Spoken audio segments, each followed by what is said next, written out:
Let's move on to agenda item 2. This is public comment for the USBE. Before we begin, let me go ahead and read some um,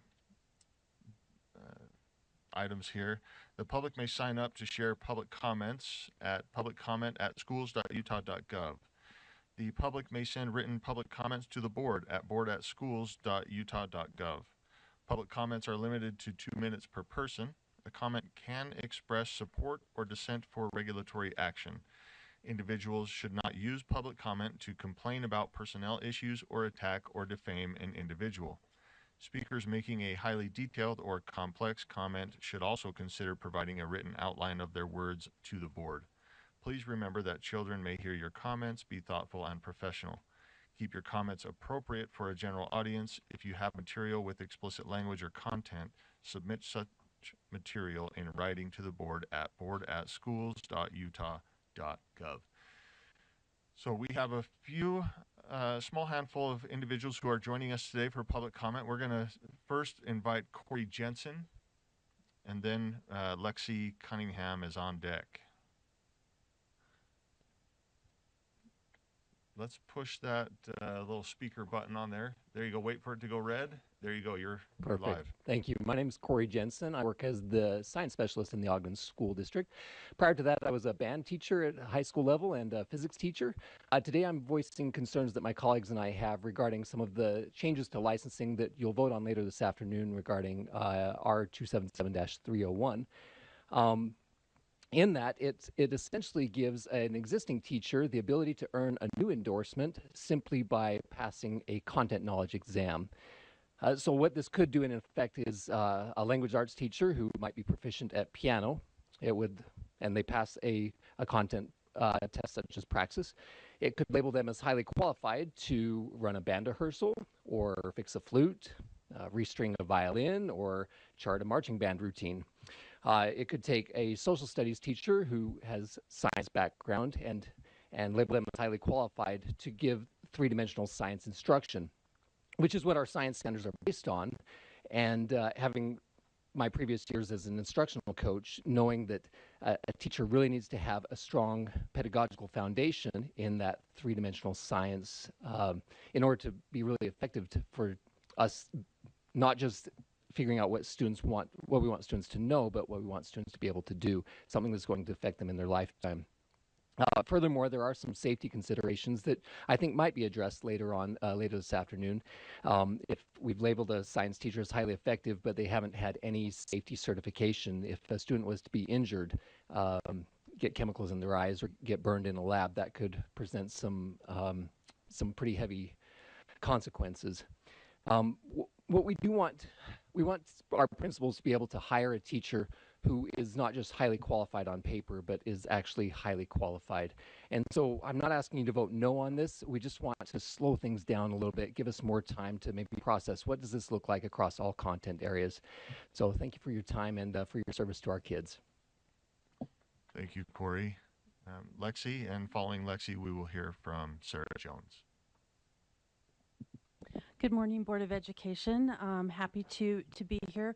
First and foremost, thank you for your quick responses when I email you. I know how busy you are, and I really do appreciate it. Later this afternoon, you are going to be taking action on HB 508's Data System and Advisory Committee Report on Student Information System. I represent USSA and USBE. I apologize for not stating that. The DSRAC committee has been meeting throughout the summer, once and twice a month, and on August 26th, they did vote on a formal recommendation that LEA vendor choice with USBE supports. In the report itself that you have before you on page 1 and page 83, there are two different recommendations that don't match the recommendation of the committee. We respectfully request that you look at the recommendation from the committee that clearly stated LEA vendor choice with USBE support. We support that recommendation. We acknowledge the hard work of the committee and all that went into that. And we just think that that is the recommendation that should be in the report that you should see, not two different recommendations. And Those recommendations are on page 1 and 83. So as you're debating that, please look at what the work that the committee did and honor their work. Thank you. Thank you, Lexi. We'll next hear from Sarah Jones. Following Sarah, we'll hear from Cammie Whitchurch.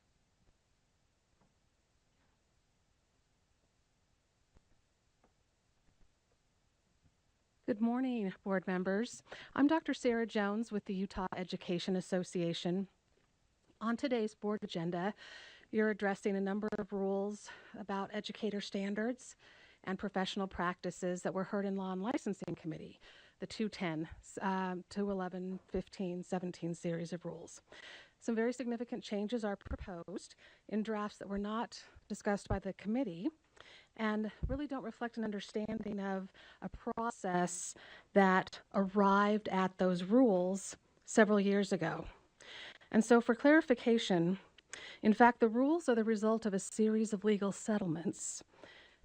As part of the settlements, a stakeholder task force was formed by the board in 2019 to undertake a comprehensive review of numerous rules over the course of several months, underscoring the need for a very careful and thoughtful and deliberate process in these rules.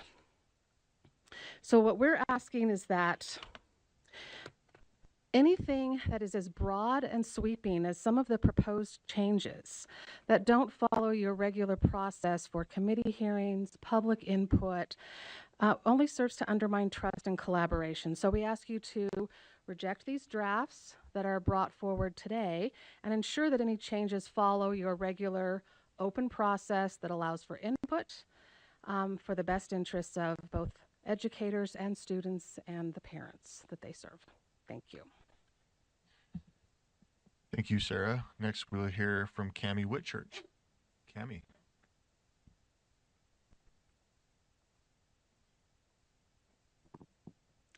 Hello, my name is Cammie Whitchurch, and I am the new president-elect for Utah PTA. I'm grateful for the opportunity to speak with you this morning. For me, one of the greatest values of PTA is the relationships it builds. PTA often creates some of the very first positive interactions that parents and families have with their children's school, whether it's meeting a teacher while volunteering or attending a PTA event or meeting the principal at a PTA meeting. These connections break down barriers and build trust. And when parents feel welcomed and included, they are more likely to stay engaged, not only in their child's education, but in the school community as a whole. And as we know, parent participation and involvement in children's lives is a big factor in their success at school. This concept is also directly connected to our mission to make every child's potential a reality by engaging and empowering families and communities to advocate for all children. Every PTA program, training, and event is tied back to our mission. When parents are engaged, schools are stronger. Students benefit from parent connections to their learning, and educators benefit from having parents as trusted partners. PTA helps bridge that gap. As families see the difference they can make, they often grow into advocates, not only in their child's classroom, but in their community and beyond. I want to thank you as the Utah State School Board for your efforts to open doors of opportunity for all Utah children, and I hope that we can work together to help every child reach their full potential. Thank you, Cammie. That concludes our public comment section.